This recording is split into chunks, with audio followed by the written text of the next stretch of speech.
What is going on, guys? Jack here and welcome to episode 77 of the Bristol Rovers career mode series. And in this episode I just want to thank you guys so much for the support that you gave me on the last episode. I think we got 75 likes or something ridiculous like that, which is about 40 likes more than I was asking for. So thank you so much, and do not worry, daily uploads will soon be back on this channel. Hopefully next week I'll be able to get some daily uploads out, as I've got some time off and I've only got 2 exams left, which is good news really, because it means the upload schedule is going to be a bit more regular on this channel. But anyway, moving on to this episode, we're firstly going to be going into a game against Swansea City in the Barclays Premier League. They do have a decent side, but nothing more than that. I think we've got a really good chance of getting a win here, and we do have George Long in goal in this match, and he is really a player that's really shocks me when he has played, because for someone that's 6 foot, he's actually quite a decent backup goalkeeper, and he's certainly a very good signing that we did make, probably one of the best ones. But one of the worst ones has to be this guy, James Wallace. He just cannot finish a thing.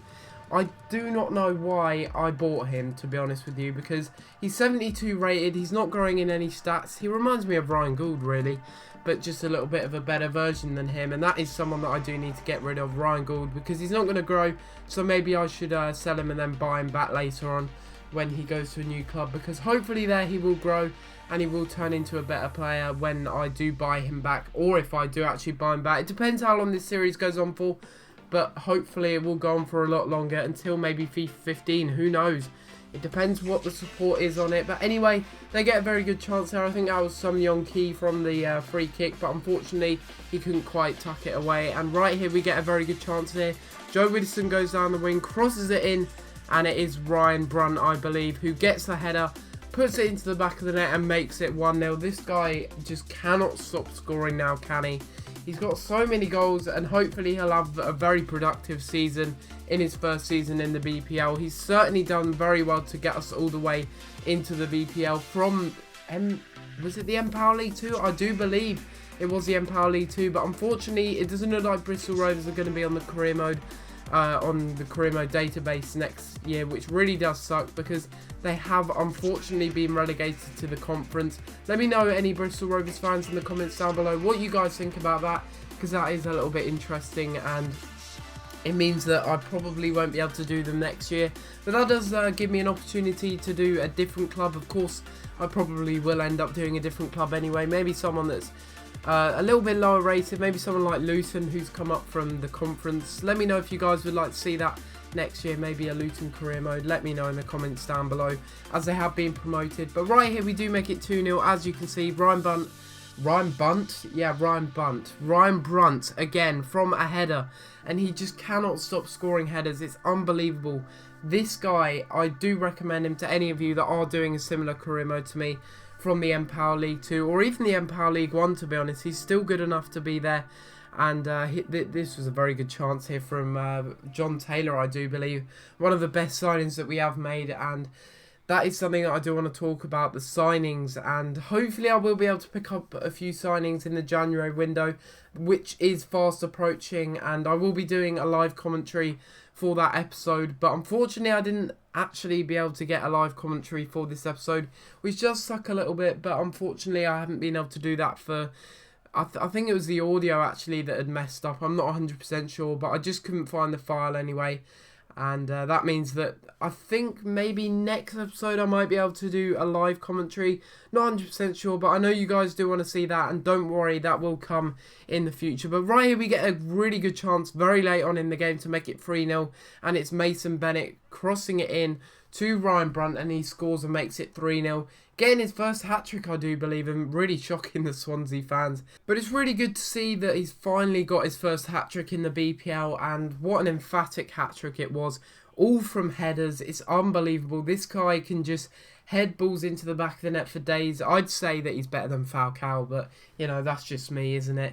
I'm only joking, he's not better than Falcao, but he's still a very good player, and he deserves to be a high rating. That's something that EA should add into FIFA 14, not FIFA 14, FIFA 15, sorry. And that is, you know, when someone's in this good form, they shouldn't be 69 rated. I mean, come on, he's almost I don't know if he's the top scorer in the BPL. He's very close to being that, but if he is the top scorer, he should be a lot higher rated than 69 now. Come on, EA. I mean, 69 rated, that's really unjust considering a player that's really, really, really quality and should be a lot higher rated. He should be 75 rated at least, the minimum.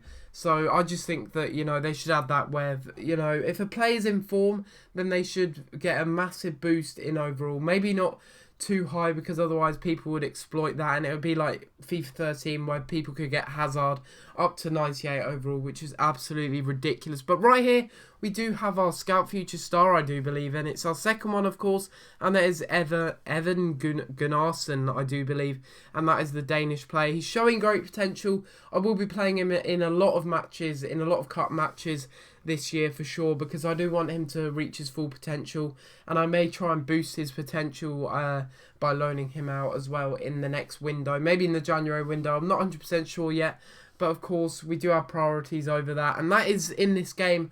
And we are playing against, who are we playing against? I don't even know who we are actually playing against. But we're going into this match, and once again, we do have a very strong lineup. Robert Lainton is back in goal, and hopefully we will win this match. It is West Bromwich Albion.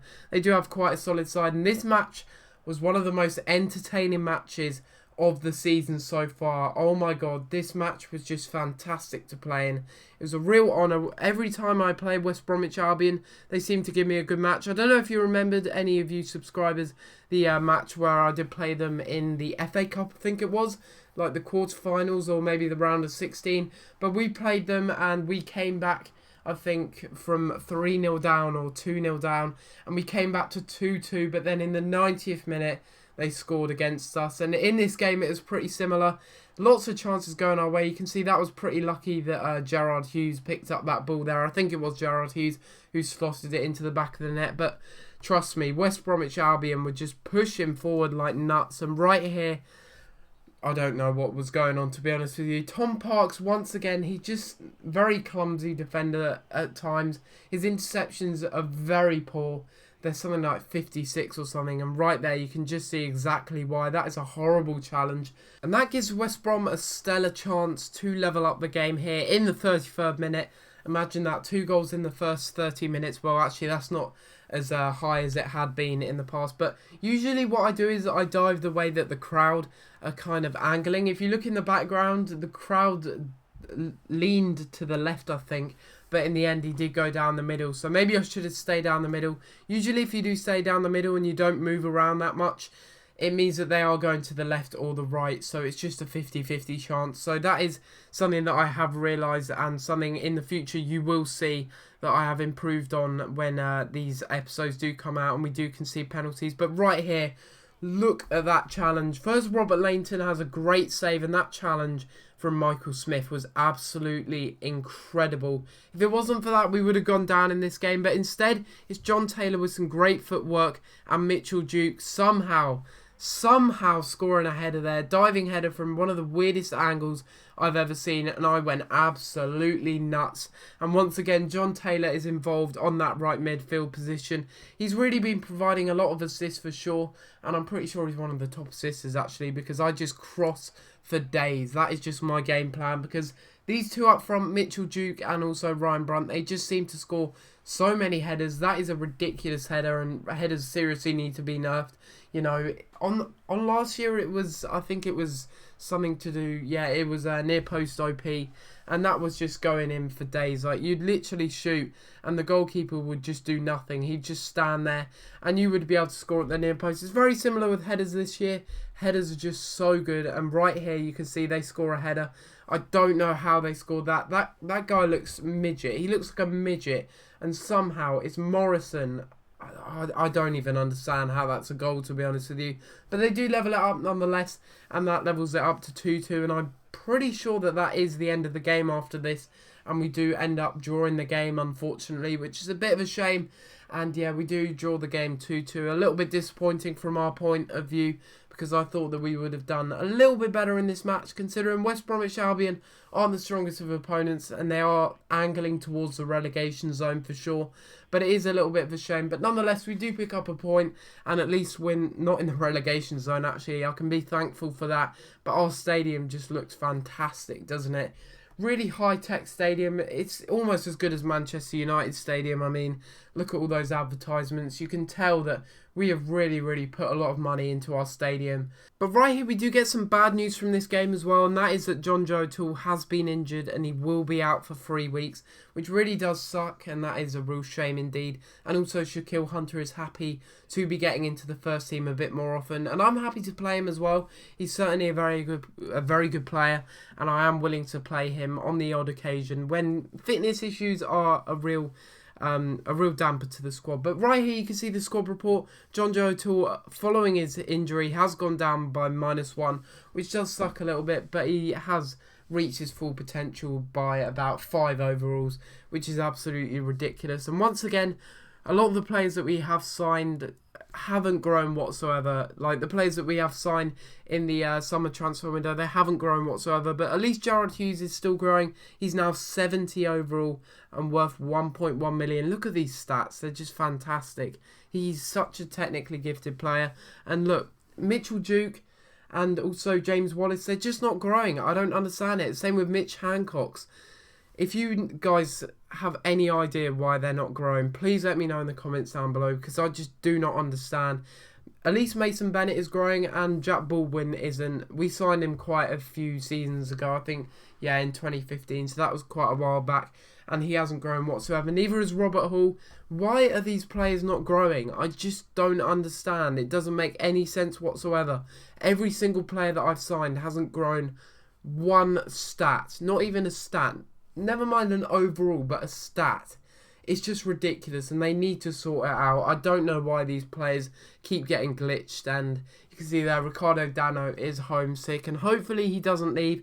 But if he does, then I will have to buy him back next season, as it's really out of my hands, really, because if he does leave, then I can't do much about it. I'll try and add him to the loan list, but I can't do too much about it. But this is the end of the episode, guys, so hopefully you have enjoyed. If you have, please be sure to hit that like button. Subscribe if you're new, and I'll see you next time for another video. Thanks for watching.